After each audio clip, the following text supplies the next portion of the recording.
In my family, the monthly get-togethers weren't really about sharing a meal. They were just a front for everyone to flex their wealth. Tonight's little soiree, set in a massive mansion just outside Sonoma, was shaping up to be especially exhausting. I slipped into my usual spot by the fireplace, quietly watching my cousins battle it out over who had the flashiest life. "Just snagged a ranch out in Big Sky," drawled Mason, lazily swirling his wine. "Right next door to some tech mogul who practically owns the internet." "Oh, please." Vivian snapped her clutch open like it was part of the show. "We just finalized the deal on a vineyard in southern France. Private cove on the Med. You can't put a price on that kind of view." I sipped my iced tea, hiding a grin behind the glass. If only they had a clue. "Harper, you've been unusually quiet," my Aunt Lorraine chimed in, her voice slicing through the chatter. Mason leaned closer, dripping with fake concern.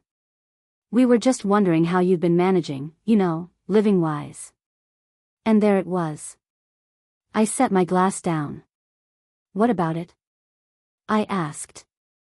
"Still in that cramped little duplex in Portland," he said. "Renting, right?"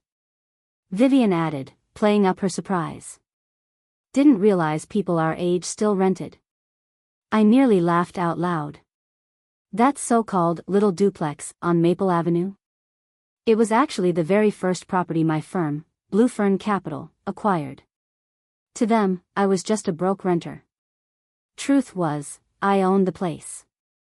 "I like the space," I said coolly. "Sweetheart, you're 35, Lorraine said with that condescending smile she perfected. "Time to grow up and invest in something real." Real? Try $1.9 billion in commercial high-rises, apartment complexes, and yes, even the very estate they were sitting in. 6 months ago, I acquired the entire property under the radar, using a discreet investment arm they'd never connect to me. "I'm doing just fine," I replied calmly. Mason chuckled. "You can't even swing a mortgage." I leaned back, letting them talk. Because soon, a lease renewal would show up on their desks, and guess whose name would be sitting pretty at the top of that letterhead? My dad finally looked up from his glass. "Mason, come on. Not everyone's blessed with your, killer instincts." "Harper made her choices," Aunt Lorraine added, sighing like I'd let the whole family down by not becoming some finance mogul's wife or launching an influencer brand. In their minds, I was some low-rent agent showing rundown studios to broke grad students. What they didn't know? Harper Langley, black sheep of the family, was also the face behind Blue Fern Capital, the quiet powerhouse snatching up real estate all over the Pacific Northwest for nearly 10 years. "Speaking of property," Vivian said, her eyes gleaming, "did you hear about what's happening on Maple Avenue? Some firm bought the entire block. They're tearing it all down." She gave me this fake sweet look. "Guess your little apartment's days are numbered." I kept my face neutral. "That firm? Me?" And no, I wasn't bulldozing anything. Maple Avenue was a hidden treasure, old brickwork, beautiful detailing, and protected leases for families who'd been there forever. I was carefully restoring the place with respect to its history. "Really?" I said. "Hadn't heard." "Well, of course not," Mason smirked. "Deals that size are way beyond your level. If you end up getting kicked out," Lorraine offered cheerily, "you can always move back into the guest house. We'll help you find something more appropriate. Maybe even someone appropriate." "I'm good," I said flatly. "And so is my landlord." Vivian gave a dry laugh. "You can't stay small forever, dear." The Langley name used to actually mean something in this state. The family name still carried weight, just not in the way they imagined. In real estate circles, Blue Fern had become known for responsible development and tenant-first values. Basically, the opposite of my cousin's flashy projects that bulldozed neighborhoods just to impress investors. "Actually," Dad said, finally putting down his wine glass, "this meeting's partly business-related. The board's concerned about the new buyer of Langford Plaza." I tilted my head slightly. "Blue Fern Capital scooped up a majority share 6 months back," he continued. "Nobody knows who's behind it. Some think it's foreign money. Mason nodded like he'd cracked a code. Has to be. These international billionaires are obsessed with legacy properties. If only they knew that the mysterious investor was sitting right there in a thrift store cardigan and boots I'd worn for 3 years straight, Dad went on. Whoever it is, they're asking uncomfortable questions. Especially about the books. Creative bookkeeping, like Mason dipping into the property fund to finance his mountain escape, or Vivian writing off her luxury purse collection as client relations. I'm sure it's nothing to worry about, Aunt Lorraine offered, adjusting her pearl necklace with a shaky hand. That's the thing, Dad said sharply.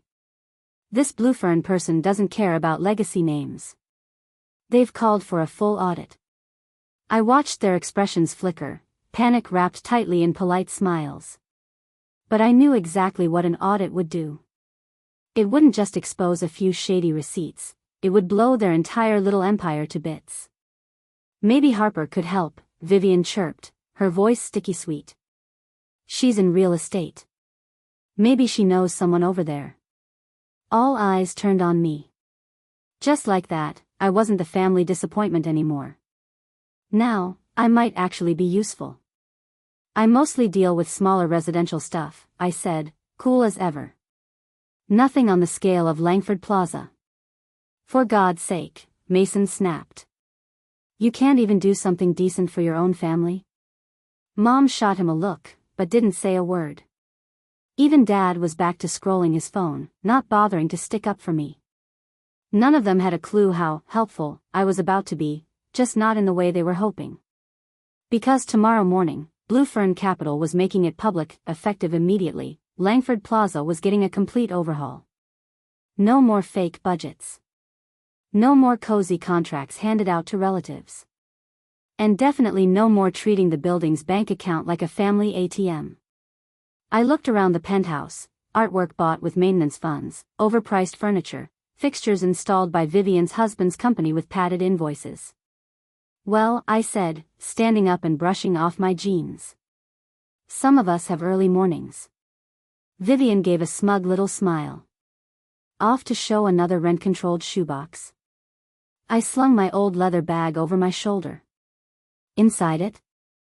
Contracts, audit documents, and renovation plans worth more than everything in that room put together. Harper, Aunt Lorraine called after me, all fake sweetness. Next time, maybe dress a little more like a Langley. Looks matter. I smiled. Don't worry, I said. Tomorrow, I'll look exactly the way the Langleys expect. What they hadn't realized was, I was already the one calling the shots. If you've been secretly rooting for Harper all along, don't miss what happens when the truth finally hits the boardroom. Subscribe now so you're the first to see what unfolds when the so-called nobody takes full control. The next morning, I stood inside my real office, an entire penthouse level with floor-to-ceiling windows overlooking downtown Portland. Everything I'd planned over the last year was finally coming to a head. My assistant, Isla, walked in briskly and set a cappuccino down beside my laptop. The Langford Plaza board is already seated, she said. Your family showed up early, trying to cozy up to the independent board members, Isla said with a smirk. I could practically see Mason and Vivian schmoozing their way through the room, masking panic with charm. Audit files are printed and on every seat. The forensic accountants uncovered even more than we expected. She paused at the door. Are you absolutely sure you want to go through with it? Once this happens, there's no way to undo it. They need to understand something, I said softly.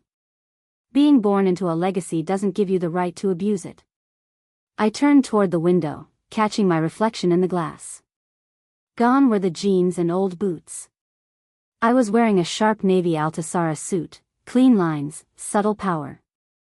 The kind of look Aunt Lorraine always hoped I'd wear to meet a CEO husband. But today, I'd be wearing it to bring their empire crashing down. Ownership announcement hits the wires in 20 minutes, Isla said, her voice steady. The mask comes off. I nodded. Then let's get started. When I walked into the Langford Plaza boardroom, the chatter died instantly. My family huddled at the far end, underdressed, uneasy, and clearly shaken. Who the hell are you? Mason barked. This is a confidential session. I set my briefcase at the head of the table with calm precision. I'm Harper Langley, I said, founder and sole owner of Bluefern Capital, the firm that owns this building and several others your family misused for personal gain. Lorraine's face drained of all color. Vivian's jaw dropped, too stunned to speak. My dad gripped his pen like it might shatter. Harper, he whispered. I nodded slightly. Good morning. I opened my case and began laying out audit reports. Shall we go over your financials?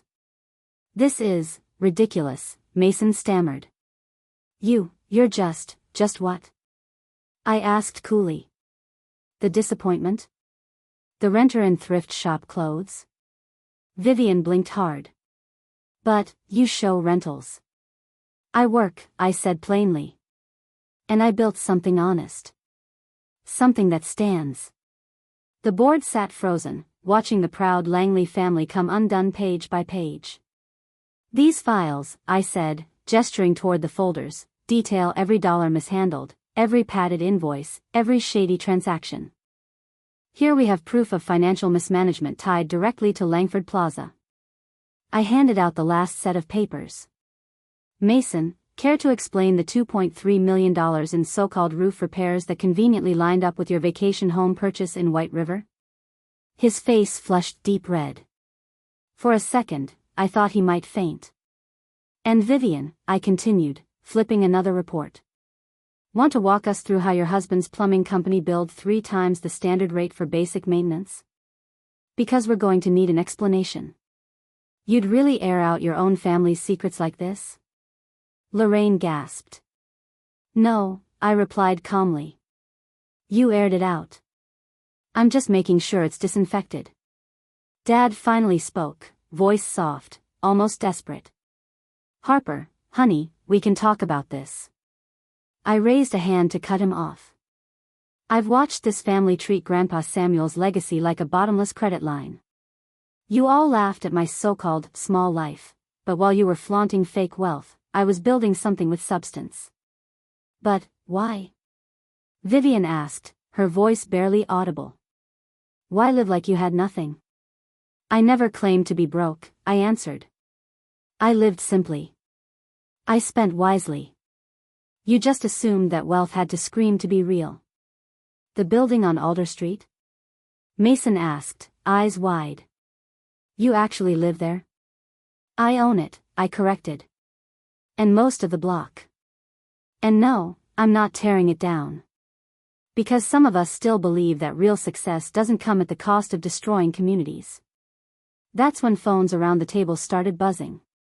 One of the independent board members looked up, reading aloud from his screen, Westbine Holdings reveals CEO's identity.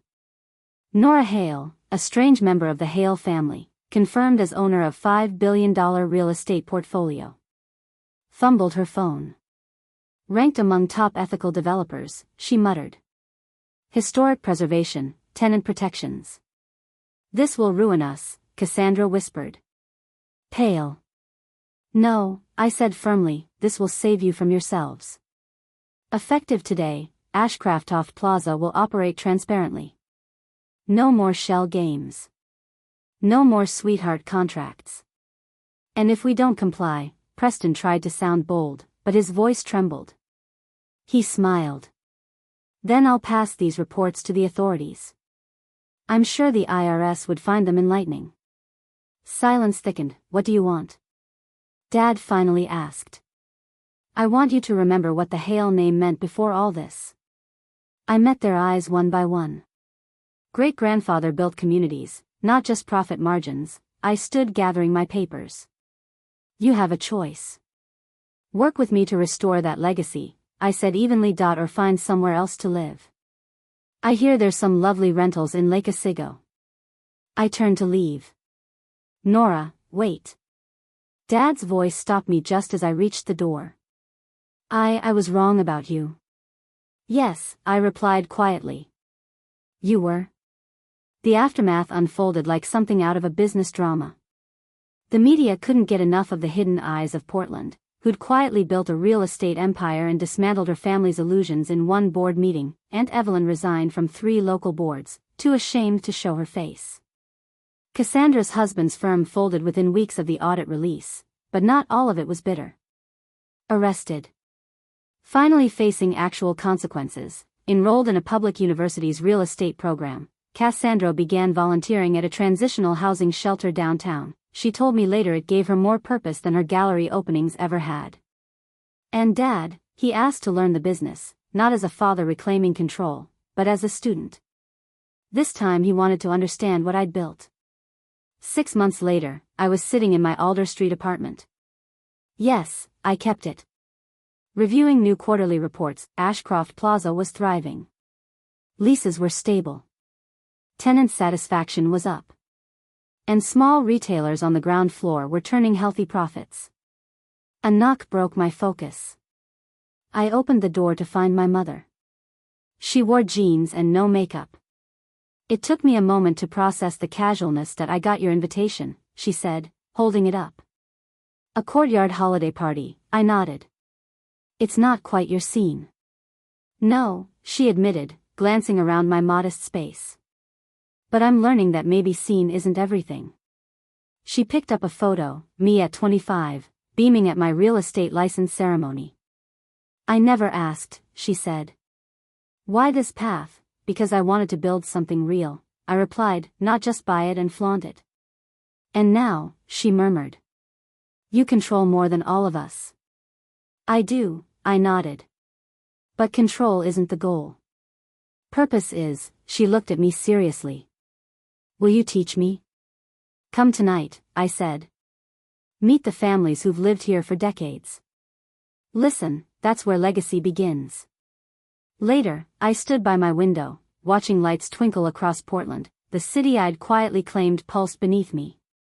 Langford Plaza glowed across the skyline, not as a tribute to greed anymore, but a beacon of restoration. Down below, the Alder Street building breathed with quiet life. We'd preserved the old brickwork, kept the original beams, planted new blooms in the courtyards. It felt alive, not just maintained. That my phone buzzed. More messages. Partnership offers, invites to speak, acquisition proposals. Blue Fern Capital was suddenly in high demand, but I kept my calendar sane.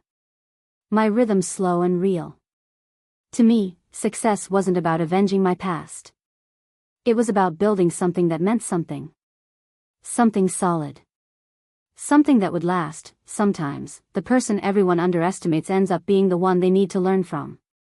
And sometimes, the most powerful kind of triumph doesn't shout, it stays. A week later, at the Alder Street holiday gathering, I stood beside the garden fountain, cocoa in hand, watching my family try to find their footing in this world. They once rolled their eyes at. My mom sat beside Mrs. Lores, who'd lived here 39 years, listening, really listening, as she talked about raising her kids here.